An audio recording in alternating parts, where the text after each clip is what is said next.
Oui, bonjour. Nous allons compléter en partie les problèmes de la page 46. Donc nous sommes ici à la page 46 du cours. Premièrement, il s'agit ici donc de résoudre des problèmes en utilisant donc, le calcul littéral. Et nous avons traité cette année les problèmes de niveau 1 qui sont accessibles, vous allez voir, pas tous, sachant que il y en a qui sont un peu plus compliqués. Alors en ce qui concerne le premier roman, nous l'avions celui-là déjà fait en classe. Donc sur le cahier d'exercice, on l'avait déjà fait puisque c'était un exercice du livre. Et par contre, le deuxième, on ne l'avait pas fait. Il faut bien lire les énoncés. Alors, vous pouvez arrêter la vidéo et essayer de compléter. Hein, d'accord? Arrêtez la vidéo, lisez l'énoncé, on va essayer de compléter. Bien sûr, moi je vais continuer, on va faire que le deuxième aujourd'hui. Moi je vais continuer à lire l'énoncé. Donc, un bus effectue un circuit. Au départ, alors, très important, il y a donc n passagers dans le bus. Au départ, il y a n passagers. Au premier arrêt, il y a 8 personnes qui montent. Très important aussi, 8 personnes qui montent. Et au deuxième arrêt, le quart des passagers descendent. Alors ça, c'est déjà un peu plus complexe. Alors, donc, on nous demande en fonction de n, quel est le nombre de passagers dans le bus après le deuxième arrêt.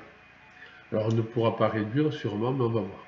Alors, d'abord, au tout départ, il y a n passagers. Puis, ça y est, on a traduit la première information. Deuxième information, au premier arrêt, il y a 8 personnes qui montent.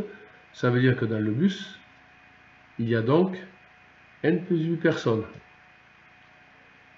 Et au deuxième arrêt, il y a le quart des passagers qui descendent. Ça veut dire que dans le bus, il y a pour le moment n plus 8 passagers. Et donc, il va falloir enlever ici, au n plus 8 passagers, le quart de ces n plus 8.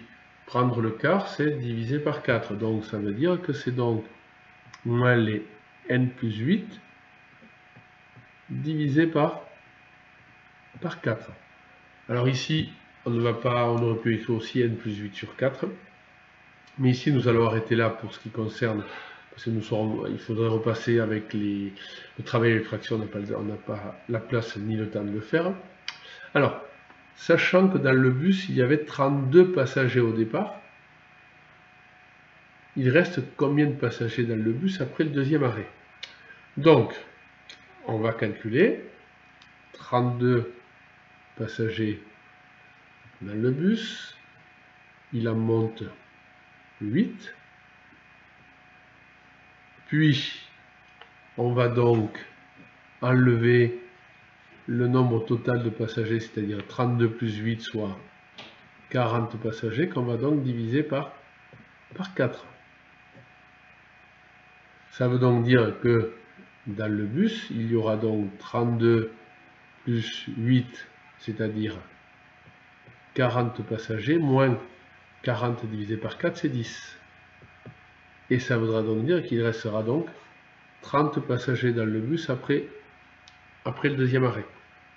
Il y en avait 32 au départ, il en est monté 8, et donc moins le quart de 40, c'est-à-dire 10. Donc au final, il restera donc 30 passagers dans le bus après le deuxième arrêt. Voilà. Donc pour la prochaine fois, vous aurez à faire le troisième et le quatrième moment du bas de la page que nous corrigerons en vidéo la prochaine fois. Au revoir.